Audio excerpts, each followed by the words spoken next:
आपके सामने हाजिर है एक बहुत इंपॉर्टेंट टॉपिक जो काफी इंपॉर्टेंट है।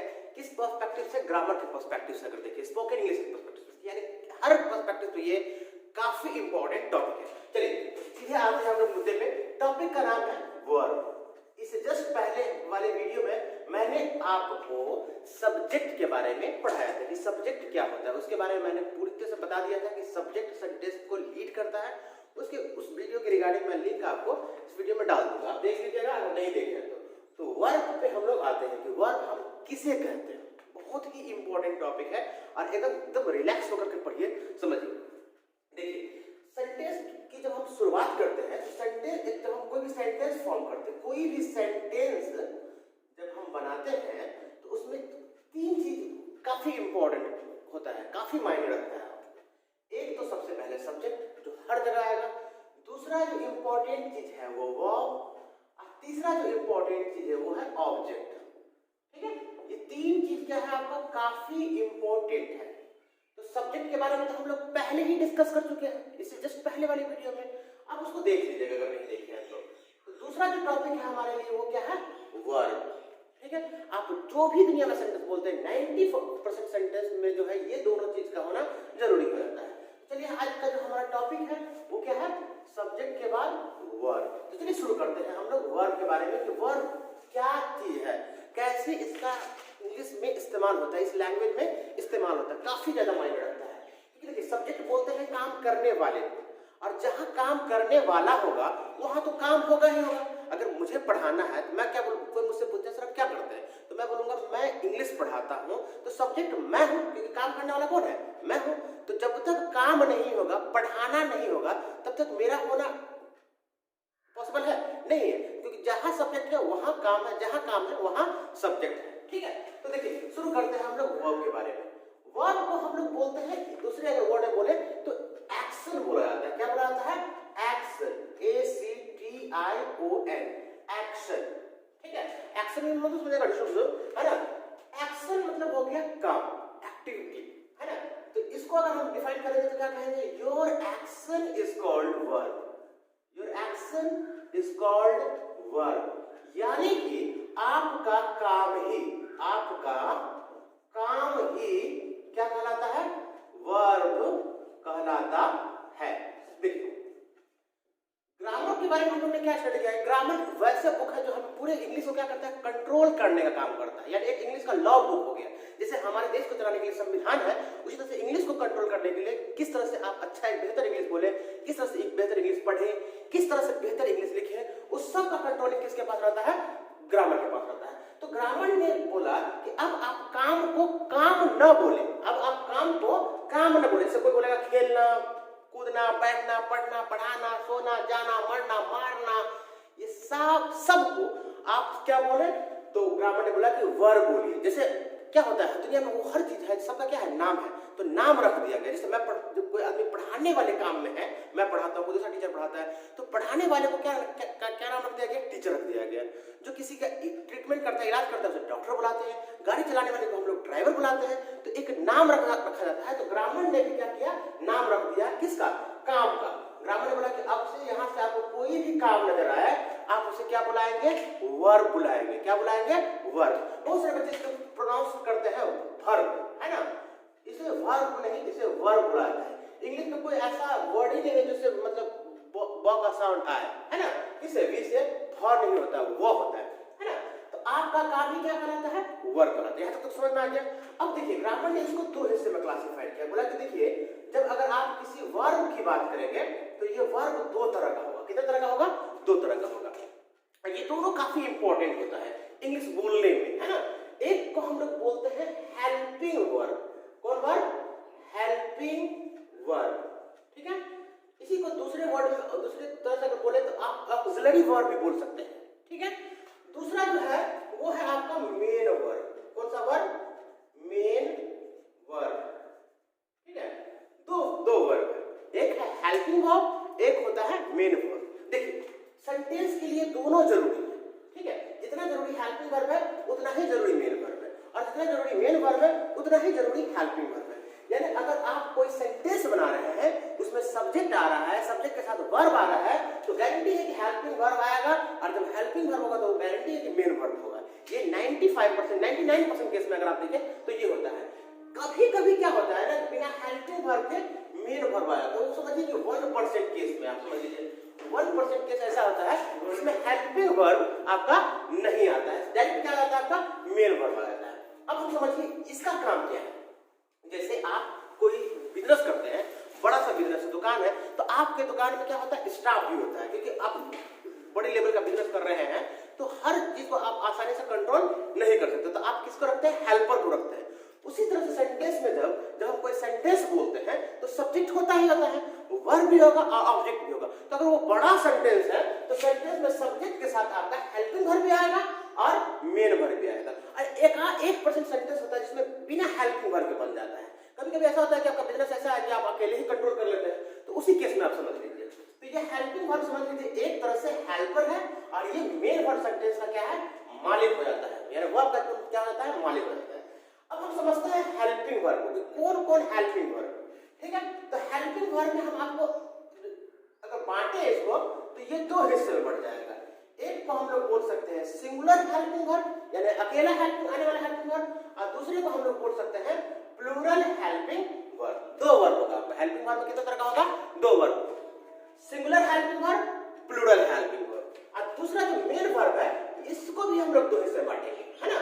एक हो जाएगा आपका सिंगुलर, दूसरा हो जाएगा आपका प्लूरल। देखिए होता है ना, जैसे मान लीजिए कोई ऐसे पर्सन है जिसको दो लड़का, और उस दोनों लड़का को दो लड़का, समझ में रहा है, तो वर्ब दो तरह का हो गया, हेल्पिंग वर्ब, मेन वर्ब। अब ये दोनों बटेगा सिंगुलर में और प्लूरल, समझ में रखना। ऐसा क्यों होगा हम इसको आगे बताएंगे कि ऐसा काहे होता है, हेल्पिंग वर्ब सिंगुलर प्लूरल क्यों होता है, ठीक है। तो हेल्पिंग वर्ब में समझ गए, वो वर्ब जो किसी भी सेंटेंस में हेल्पर का काम करता है, हेल्प करता हो किसका, मेन वर्ब का, वो हेल्पिंग वर्ब बनाता है, और मेन वर्ब तो मेन वर्ब है ना। अब देखिए हेल्पिंग वर्ब में कौन कौन ऐसा हेल्पिंग वर्ब है जो आपको याद रखना जरूरी है हमेशा इंग्लिश बोलने के लिए, जानते होंगे आप लोग। देखिए इसमें आपका आता है इज, एम, आर। क्या आता है, इज, एम, आर। इसका जो पास्ट फॉर्म होता है वो होता है वाज या वर। इज, एम, आर का पास्ट फॉर्म होता है वाज, वर। देखिए जब भी हम दुनिया में कोई भी ऐसा पर्सन है, कहीं भी है, कहीं भी इंग्लिश में बात करता है, हिंदी में बात करता है, इंग्लिश में बात करता है, तो उसको जब वो बोल रहा होता है वो तीन ही तरह का सेंटेंस बनाता है, एक तो प्रेजेंट में, या तो पास्ट में, और नहीं तो फ्यूचर में। इसके अलावा कोई सेंटेंस हो सकता है। अब देखिए जैसे मैंने बोला कि मैं क्लास में हूँ, इट इज कॉल्ड प्रेजेंट, हूँ ना, मैं प्रेजेंट हूँ ना। अब यहाँ से मैं निकल गया तो बोलूंगा, कोई पूछेगा कहाँ थे भाई, तो मैं उसे बोलूंगा कि क्लास में था, ठीक है। अब मैं क्लास आया नहीं, बोले सर आ जाइएगा, तो मैं किसी ने पूछा सर कितने देर में आ जाएगा, मैं बोला 1 घंटे में पहुंच जाऊंगा। तो ये तीन ही तरह से बोला जा सकता है। तो ग्रामर ने बोला कि बस आप इसको समझिए, अगर helping verb is, am, are है तो इज, एम, आर प्रेजेंट की बात करता है, तो पास्ट की बात कौन करता है, वाज या वर। मैं क्लास में हूँ, आई एम इन क्लास। अब मैं क्लास में था, तो इस जब हमने प्रेजेंट में एम का इस्तेमाल किया तो गारंटी की पास्ट में वाज वर का इस्तेमाल करेंगे, तो हो जाएगा आई वाज इन क्लास। कोई दिक्कत है यहाँ? चलिए आगे देखते हैं। दूसरा जो हेल्पिंग वर्ब है हमारा वो होता है आपका हैव या हैज। क्या होता है, हैव या हैज। वो खत्म हो गया, वो इज, एम, आर, और उसका पास्ट होता है वाज, और एक फैमिली का मेंबर हो गया, ये अलग है। हैव हैज का पास्ट क्या होता है, हैड। क्या होता है, हैड। ये भी अलग फैमिली का मेंबर है। यानी जिस जगह के प्रति जिसमें हम अगर प्रेजेंट में हैव हैज का इस्तेमाल करेंगे तो ये कंफर्म समझ लीजिए कि उसके पास्ट में किसका इस्तेमाल होगा, हैड का इस्तेमाल होगा। यहाँ तक कोई दिक्कत है? चलिए अब तीन और याद रखिए, डू या डज, और इसका जो पास्ट फॉर्म होता है वो होता है आपका डिड। बस इतना क्या रखना है, आपको याद रखना है। कितना हो गया, 11 हो गया। Is, am, are, is, am, are का पास्ट हो गया वाज, वर। उसके बाद आता है हैव हैज का पास्ट है डू डज का पास्ट डिड। इतना हेल्पिंग वर्ब नर्सरी एलकेजी का बच्चा याद रख सकता है भाई, कि जब हम प्रेजेंट में बोलेंगे तो इज, एम, आर, अगर जहां पे बोलेंगे उसके पास्ट में क्या बोलेंगे, वाज, वर, खत्म, ठीक है। हैव हैज का पास्ट हैड, डू डज का पास्ट डिड।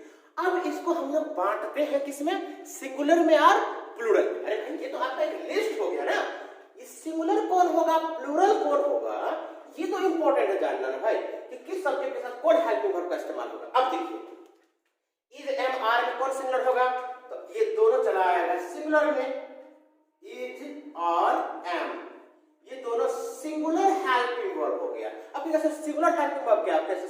मान लें इसको, हम आर को भी तो समझ सकते हैं सिंगुलर, ऐसा नहीं है, अब समझ लीजिए इसको। दूसरा है आर, बहुत सारे बच्चे को समझ में नहीं आता है कि सर हम कैसे याद रखेंगे कि इसमें कौन सिंगुलर है कौन प्लूरल है। तो बड़ा सिंपल है, जिसमें अल्फाबेट की संख्या कम हो उसको आप सिंगुलर मान लीजिए, और जिसमें अल्फाबेट की संख्या ज्यादा हो उसको प्लूरल मान लीजिए। अब देखिए इज में कितना अल्फाबेट है, 2 अल्फाबेट है, आई और एस, 2 हुआ, ठीक। एम में कितने अल्फाबेट है, अल्फाबेट है ए और एम, 2 अल्फाबेट है। आर में कितना है, ए आर ई, 3 अल्फाबेट है। तो कम वाला डाल दीजिए सिंगुलर में और ज्यादा वाला डाल दीजिए प्लूरल में, कम वाला सिंगुलर ज्यादा वाला प्लूरल। ऐसे याद रख सकते हैं ना भाई कि is am singular are plural हो गया, कम वाला सिंगुलर ज्यादा वाला प्लूरल। अब देखिए वाज फॉर्म में कौन सिंगुलर हो जाएगा, तो आप बता सकते हैं डब्ल्यू ए एस वाज किसमें चला जाएगा, सिंगुलर में। और वर्ड जो है इसको बहुत से बच्चे वेयर प्रोनाउंस करते हैं, वेयर ने इसको वर्ड प्रोनाउंस करेंगे, वो आर वर वधु वाला है ना। हैव में कौन सिंगुलर हो जाएगा भाई, तो हैव में कितना है, H A V E, 4 alphabet है।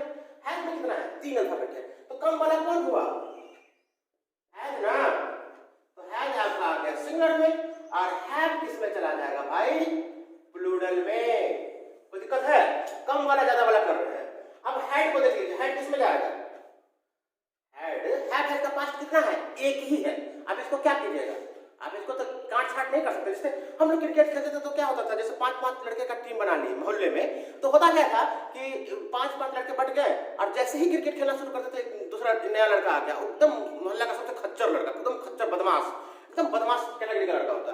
तो वो क्या करता था, कहता था भाई हमको खिलाओ, नहीं खेल, अगर खिलाओगे तो हम खेलने ही नहीं देंगे, तो मैच को डिस्टर्ब कर देता था। तो हम लोग उसको क्या कर देते थे, अपने देहाती लैंग्वेज में, अपनी बिहारी लैंग्वेज में दुदुसिया, कि चलो तुम क्या बन जाओ, दुदुसिया बन जाओ, यानी तुम दोनों तरफ रहेगा, बैटिंग में भी रहेगा बॉलिंग में भी रहेगा, अब तुमको फील्डिंग दोनों साइड में करना पड़ेगा। तो एक ही था। अब उसको ऐसा थोड़ी है कि हम आधा काट करके, भाई आधा तुम ले लो बैटिंग वाला, आधा काट करके बॉलिंग वाला ले लो, वो तो खेलेगा नहीं, तो खत्म हो जाएगी कहानी। तो वही सिचुएशन कहां क्रिएट हो जाता है, हैड में। अब इसको सिंगुलर मानेगा कि प्लूरल मानेगा, तो ग्रामर ने बोला कि भाई हैव हैज का पास्ट एक ही हैड है, तो आप ये सिंगुलर भी होगा और ये भाई साहब प्लूरल भी होगा। कोई दिक्कत समझ में आ रहा है? इज एम आर का past was were, have has का पास्ट हैड, यहां तक खत्म हो गया। अब आते हैं हम लोग डू डज में, यहां पे थोड़ा कंफ्यूजन होगा कि भाई डू कहां जाएगा, डज क्या क्या करे। अब देखिए बच्चे क्या कहेंगे, सर डू सिंगुलर हो जाएगा, क्या हो जाएगा, सिंगुलर, और डज क्या हो जाएगा, प्लूरल। तो ग्रामर ने बोला कि भाई साहब थोड़ा पेशेंस रखिए, यहाँ पे उल्टा हो जाता है। अभी आप कहेगा सर आपने कितना अच्छा समझा दिया, कम वाला सिंगुलर ज्यादा वाला प्लूरल। अभी आप कह रहे हैं नहीं ज्यादा वाला सिंगुलर हो जाएगा और कम वाला प्लूरल हो जाएगा। बच्चों को लगा एकदम से आपने एकदम वक्त बदल दिया, जज्बात बदल दी, है ना। तो वो यहाँ पे आप समझिए इसको, डू डज में आपको क्या करना है, डू डज में उल्टा हो जाता है, यानी कि डज सिंगुलर हो जाएगा और डू क्या हो जाएगा, प्लूरल हो जाएगा।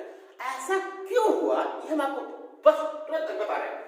अब ठीक है क्या करें भाई, तो जैसे हैव इसका पास हैड था वैसे डू इसका पास डिड एक ही है, तो ये बेचारा डिड जो है दोनों तरफ जाएगा, कनियों का भाई वर्गों का भाई, समझ रहे हैं मेरी बात, दोनों कैटेगरी जाएगा, यानी सिंगुलर भी होगा प्लूरल भी होगा।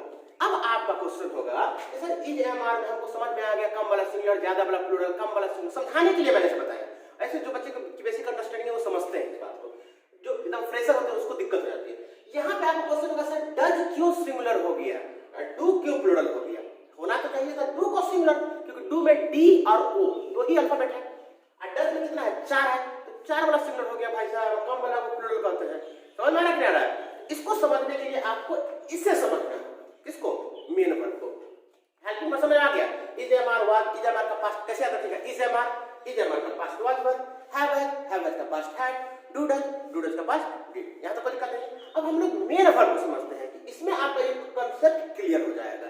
मेन वर्ब में ग्रामर ने बोला आपको कि मेन वर्ब क्या है, तो मेन ही होता है भाई, मालिक तो मालिक ही होता है ना। तो मेन वर्ब को आप क्या कीजिए, समझिए अच्छे से।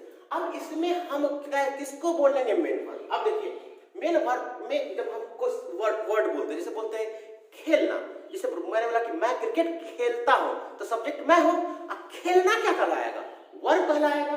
तो हमने खेलना का इंग्लिश बोला क्या चीज, खेलना का इंग्लिश हमने बोला प्ले। प्ले का मतलब क्या होता है, खेलना। तो बहुत बच्चा वाला छोटा सा वर्ड समझाता हूं। गो का मतलब क्या होता है, जाना, तो ये क्या है, खाना का इंग्लिश क्या होता है, पढ़ना का इंग्लिश क्या होता है? रीड। समझ में आ रहा है क्या आ रहा है? ये सारे का सारा क्या है? खाना पीना सोना उठना बैठना पढ़ना पढ़ाना, ये सब तो आपका मेन वर्ब है। और कुछ करते हैं तो करना का इंग्लिश क्या होता है? डू। तो देख लीजिए, हमने ये सारा जो भी काम है उसका जो भी मेन काम है उसका जो भी इंग्लिश लिखा मैंने वो प्लूरल साइड में लिखा, सिंगुलर साइड में क्यों नहीं लिखा? क्योंकि जब भी आप इंग्लिश में कोई ऐसा वर्ड होता है, काम होता है, जब उसका इंग्लिश आप बोलते हैं वो हमेशा प्लूरल ही होता है। इसे आप इस सब भाई साहब को आप बेसिक वर्ब भी बोल सकते हैं। बेसिक क्या चीज? Basic verb, BASIC, basic VER verb, basic verbs बोल। अब देखिए प्ले का मतलब क्या होता है? खेलना। आपने खेलना जैसे बोला तो आपके माइंड में आया प्ले यानी प्लूरल। आपने बोला जाना तो जाना जैसे आपके माइंड में आया जाना, ओ जाना मतलब गो, ये क्या हो गया? प्लूरल हो गया। ग्रामर ने आपको बोला, आपको डायरेक्ट किया भाई साहब ये प्लूरल से सिंगुलर आप बनाइए। कैसे बनाइएगा? तो आपको तरीका बता दिया कि आप उसमें एस नहीं तो ES लगाइए, आपका सिंगुलर से बन जाएगा, सॉरी प्लूरल से बन जाएगा सिंगुलर। अब हम देखिए इसको कैसे बनाते हैं। अब एक क्वेश्चन होगा बच्चे का कि सर कहां पे एस का इस्तेमाल करेंगे, कहां पे ES का इस्तेमाल करेंगे? मेरा मर्जी कहीं पे एस कर दे कहीं पे ES कर दे। तो ग्रामर ने आपको बोला अगर आप एस वर्ड का इस्तेमाल करते हैं तो जो साउंड निकल के आएगा, उच्चारण निकल के आएगा वो आएगा स। अगर आप ES का इस्तेमाल करते हैं तो साउंड निकल करके आएगा आपका ज। में जब किसी में जब प्रोनाउंस किया जाता है, किसी में ज प्रोनाउंस किया जाता है। तो अब देखिए, अब हम प्ले क्या है आपका? खेलना का इंग्लिश प्ले होता है। इसको हम लोग सिंगुलर बनाएंगे तो हम लोग क्या बोलेंगे? Plays, PLAY। चूंकि Y सेमी वॉवेल है तो आपको ES लगाने की जरूरत नहीं है, क्योंकि सांभा क्या कहते हैं उसको, ठाकुर और गप्पर एक साथ नहीं आ सकता है। उसी तरह से सेमी वॉवेल और क्या कहते हैं वॉवेल एक साथ नहीं आएगा। तो हम इसमें सिर्फ एस चिपका दिए तो बन गया प्लेज। ज का साउंड आपका आ गया, बन गया प्लूरल से सिंगुलर। अब देखिए गो है, गो का सिंगुलर क्या होगा? तो हम एस लगाएंगे नहीं तो ES लगाएंगे। तो हम गो को जब हम एस लगाएंगे तो पढ़ाएगा गोस। कौन गोस? खाना वाला। तो हमें गोस नहीं बोलना है, हमें बोलना है गोस। क्या बोलना है? गोस। ज का साउंड लाना है तो हमने क्या लगा दिया? ES लगा दिया। ईट का सिंगुलर क्या हो जाएगा बताइए? अब तो बच्चा भी बता देगा भाई। ईट का क्या होगा बोलिए? ईट का होगा ईट्स। क्या होगा? ईट्स। रीड का क्या होगा? रीड्स। आप रीड्स बोलते हैं कि रीड्स बोलते हैं? रीड्स जबरदस्ती बोलिएगा रीड्स तो अब आपको ही तकलीफ होगा भाई। आप जिसको हम रीड्स बोल सकते हैं उसको बोलेंगे रीड्स, है ना, जबरदस्ती तो गड़बड़ हो जाए। तो आप इसको रीड्स प्रोनाउंस करते हैं तो आपका रीड्स हो गया, एस लगा दिया काम हो गया। अब डू देखिए, डू का मतलब होता है क्या? करना। जैसे कोई भी काम करते हैं, do study, I do job, बोलते हैं ना, बोलते हैं। तो डू का जो सिंगुलर होगा वो क्या होगा? तो डू का सिंगुलर हो जाएगा आपका डज। क्या हो जाएगा? डज। क्योंकि आप एस लगाते हैं तो डोस पढ़ेगा डोस, लेकिन ES लगाएंगे तो पढ़ेगा डज। समझ में आ रहा है? तो मेन वर्ब को बेसिक आप कैसे याद रख सकते हैं? कौन सिंगुलर कौन प्लूरल? तो सिंपल याद रखिए, जिसके लास्ट में S या ES लग गया वो सब सिंगुलर, अब बिना S या ES वाला प्लूरल कहलाएगा। समझ में आ रहा है? जैसे मैंने बोला क्या? मैंने बोला टीच, TEACH, ने S लगा है, नहीं ES लगा है। टीच का मतलब होता है पढ़ाना, यानी प्लूरल है। अब हम इसमें ES लगा देंगे तो पढ़ेंगे इसको टीचेस, यानी हो गया आपका सिंगुलर। समझ में आ गया? तो जिसके लास्ट में S या H लगा हो वो सिंगुलर कहलाता है। अब एक चीज आप नोटिस कीजिए, डू और डज इधर भी है, ये भाई साहब देख रहे हैं इसका डबल वर्ड इधर भी है और डू डज इधर भी है। देखते हैं टाइप बदमाश दोनों तरफ है, ये बीजेपी कांग्रेस दोनों पार्टी मिला हुआ है। समझ में आ रहा है? तो अब कैसे ऐसा कैसे? तो देखिए ग्रामर क्या करता है, एक इमरजेंसी सिचुएशन के लिए एक वर्ब बनाया डू डज, बोला कि वैसा सेंटेंस, देखिए 99% सेंटेंस में हेल्पिंग वर्ब आएगा और मेन वर्ब आएगा। तो ग्रामर ने बोला, जब हम टेस्ट की शुरुआत करेंगे तो हम आपको समझाएंगे, ग्रामर ने बोला कि वैसा सेंटेंस 99% में तो हेल्पिंग वर्ब आएगा। अगर 1% वाला जो है कमीना चट्टा, जिसमें अगर हेल्पिंग वर्ब नहीं आया, डायरेक्ट मेन वर्ब आ गया, तो उसका अगर आपको नेगेटिव बनाना है तो किसका इस्तेमाल कीजिए? डू या डज का इस्तेमाल कीजिए। अब हमको बताइए, किसी जगह पे नौकर ज्यादा इंपॉर्टेंट होगा कि मालिक इंपॉर्टेंट होगा? तो कोई भी कहेगा मालिक इंपॉर्टेंट होगा, तो मालिक कौन है? मेन वर्ब है। अब मेन वर्ब में कौन आ रहा है? डू या डज। इसमें कह रहा है एस या ES वाला सिंगुलर होता है, इसीलिए यहाँ पे डज क्या हो रहा है, देख रहे हैं ये डज क्या हो रहा है, सिंगुलर हो रहा है। अगर डू डज हेल्पिंग वर्ब के साथ मेन वर्ब नहीं होता, डू डज अगर मेन वर्ब नहीं होता तो काम वाला ही डू ही सिंगुलर होता, डज क्या होता, प्लूरल होता। अब ये हेल्पिंग वर्ब मेन वर्ब का कॉन्सेप्ट हमको लगता है कि आपको समझ में आ गया होगा, उम्मीद करते हैं समझ में आ गया होगा। देखिए लाइफ बॉय का बहुत प्यारा कोट आता था, लाइफ बॉय का प्रचार होता था, लाइफ बॉय है जहां तंदुरुस्ती है वहां, उसी तरह से समझ लीजिए सब्जेक्ट है जहां वर्ब है वहां, यानी जहां सब्जेक्ट होगा वहां पे वर्ब होगा। आज जब सब्जेक्ट काम करने वाला होगा तो काम होगा ही होगा, तो इसमें दो तरह का काम आएगा, एक हेल्पिंग वर्ब एक मेन वर्ब। हेल्पिंग वर्ब समझ लीजिए नौकर, ये समझ लीजिए मालिक से आएगा।